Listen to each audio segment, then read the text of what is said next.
الحمدللہ والصلاة والسلام علی رسول اللہ وعلی آلہ وصحبہ ومن والہ۔ محترم بھائیو، السلام علیکم ورحمۃ اللہ وبرکاتہ۔ زکوٰۃ اسلام کے 5 اہم پیلرز میں سے ایک ہے۔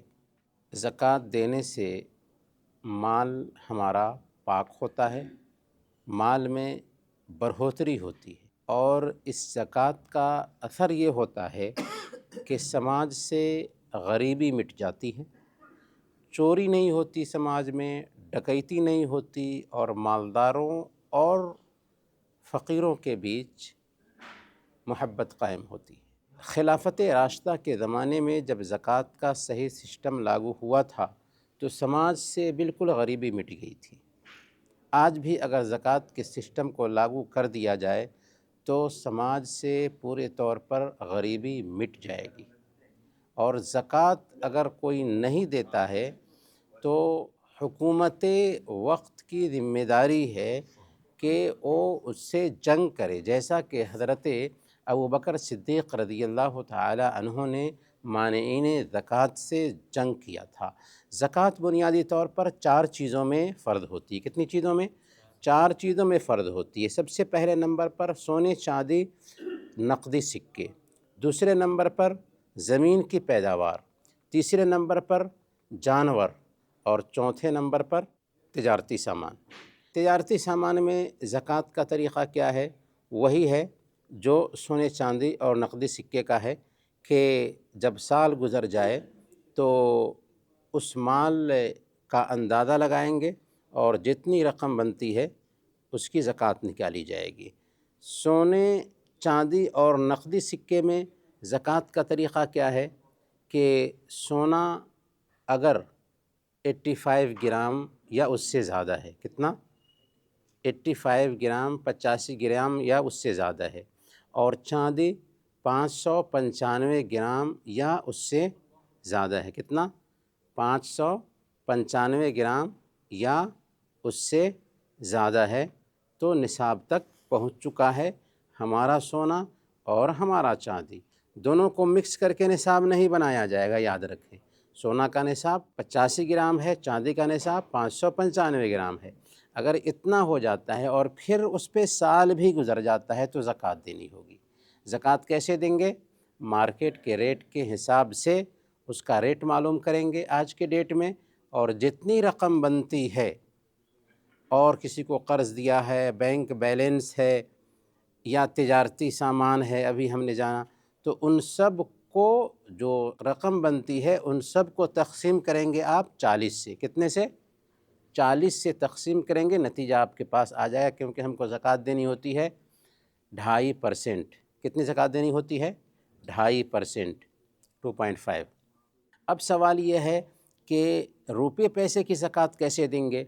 تو سونا اور چاندی ہی اس کا معیار بنے گا۔ چاندی کو معیار بنائیں گے روپے پیسے کی زکوٰۃ کے لیے، یا سونا کو معیار بنائیں گے؟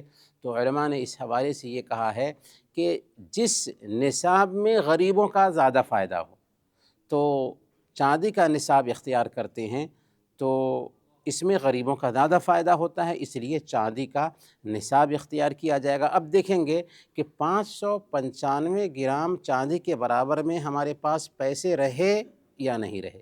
اگر رہے ہیں تو کیا ان پیسوں پر سال گزرا ہے یا نہیں گزرا ہے؟ کیونکہ 2 شرطوں کے ساتھ زکوٰۃ آتی ہے، نصاب کو پہنچ جائے اور سال گزر جائے۔ تو اگر ہمارے پاس 595 گرام چاندی کے برابر پیسے ہو گئے، ان پیسوں پر سال گزر گیا ہے، تو ہمارے اوپر زکوٰۃ واجب ہے۔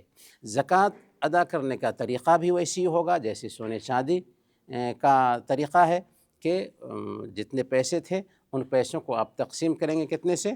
40 سے، نتیجہ آپ کے پاس آ جائے گا، کیونکہ ہم کو دینا ہے کتنا؟ 2.5، 2.5%۔ رہی بات زکوٰۃ میں زمینی پیداوار کی، تو زمینی پیداوار کی زکوٰۃ ایسی پیداوار پہ آتی ہے جس کو ذخیرہ کر کے رکھا جا سکتا ہو۔ جس چیز کو ذخیرہ کر کے رکھا نہیں جا سکتا، جیسے ساگ سبزیاں ہیں کہ خراب ہو جاتی ہیں، تو اس پہ زکوٰۃ نہیں ہے۔ لیکن کوئی کاروبار کرتا ہے ساگ سبزی کا، تو آمدنی پہ زکوٰۃ ضرور آئے گی۔ تو جس وقت پیداوار ہوگی اسی وقت اس پہ زکوٰۃ آئے گی، اس کے لیے سال گزرنا بھی ضروری نہیں ہے۔ کیا نصاب ہے زمینی پیداوار کا؟ 5 وسق ہے، جس کی مقدار ہوتی ہے 653 کلو گرام۔ کتنا؟ 653 کلو گرام۔ اگر کسی کے پاس میں اناج ہو جاتا ہے تو اس کو زکوٰۃ دینی ہوگی۔ کتنی زکوٰۃ نکالے گا؟ اگر کھیت کو پٹایا تھا، سیراب کیا تھا اپنی محنت سے، تو 20واں حصہ زکوٰۃ نکالے گا۔ اگر محنت نہیں لگی تھی تو 10واں حصہ زکوٰۃ کے طور پر نکالے گا۔ محنت سے سیراب کیا تھا، مطلب اس میں پیسے لگے تھے زمین کو سیراب کرنے میں، تو کتنا؟ 20واں حصہ، 20% میں سے 1%، 20 کنٹل میں سے 1 کنٹل۔ اگر محنت نہیں لگی تھی تو 10 میں سے 1 حصہ زکوٰۃ کے طور پر نکالا جائے گا۔ ٹھیک ہے، سمجھ میں آیا؟ رہی بات جانوروں کی، تو جانوروں میں 5 سے کم اونٹ پر زکوٰۃ نہیں ہوتی ہے۔ 5 سے کم اونٹ ہے تو زکوٰۃ نہیں، گویا کہ زکوٰۃ ہوگی 5 یا اس سے زیادہ پر۔ 30 سے کم گائے پر زکوٰۃ نہیں ہے، گویا کہ 30 یا اس سے زیادہ ہوگی تبھی زکوٰۃ آئے گی گائے پر۔ اور بکریوں میں 40 اور اس سے اوپر ہی پہ زکوٰۃ آتی ہے۔ گویا کہ اونٹ اگر 5 سے کم ہو تو زکوٰۃ نہیں، گائے اگر 30 سے کم ہو تو زکوٰۃ نہیں، اور بکریاں اگر 40 سے کم ہوں تو ان پہ زکوٰۃ نہیں۔ باقی تفصیل ہم دیکھ سکتے ہیں فقہ کی کتابوں میں۔ تو یہ 4 چیزیں ہوئیں جن پر زکوٰۃ واجب ہوتی ہے: سونا چاندی، نقدی سکے، زمینی پیداوار، تجارتی سامان اور جانور۔ ٹھیک ہے، تو سونا چاندی اور نقدی سکے کا نصاب ہم نے کیا جانا کہ 85 گرام اگر سونا ہے اور 595 گرام اگر چاندی ہے اور سال گزر جاتا ہے تو اس پہ زکوٰۃ ہے۔ پیسے کا اعتبار بھی سونے چاندی ہی پہ ہوگا۔ اور پھر ہم نے یہ جانا کہ زمینی پیداوار میں اگر ہماری پیداوار 5 وسق یعنی 653 کلو گرام ہو جاتی ہے تو اس پہ زکوٰۃ ہے۔ اسی طریقے سے ہم نے یہ جانا کہ تجارتی سامان پہ بھی زکوٰۃ ہے۔ اگر ہم تجارت کر رہے ہیں کسی سامان کی تو سال گزرنے کے بعد جو بھی سامان ہے اس کا ریٹ نکالیں گے اور باقی جو پیسے بنتے ہیں ان سارے پیسوں کو جمع کر کے تقسیم کریں گے۔ کتنے سے 40 سے تقسیم کریں گے، نتیجہ سامنے آ جائے گا۔ 2.5 زکوٰۃ کے طور پر نکالنا ہے۔ اور چوپایوں کے بارے میں ہم نے یہ جانا کہ 5 سے کم اونٹ میں زکوٰۃ نہیں، 30 سے کم گایوں میں زکوٰۃ نہیں، اور 40 سے کم بکریوں میں زکوٰۃ نہیں۔ یہ تفصیل ہے زکوٰۃ کی۔ اللہ تعالیٰ سے دعا ہے کہ اللہ تعالیٰ ان تفاصیل کو سامنے میں رکھ کر کے ہمیں زکوٰۃ دینے کی توفیق عطا فرمائے۔ آمین و صلی اللہ علی نبینا محمد وعلی آلہ وصحبہ اجمعین۔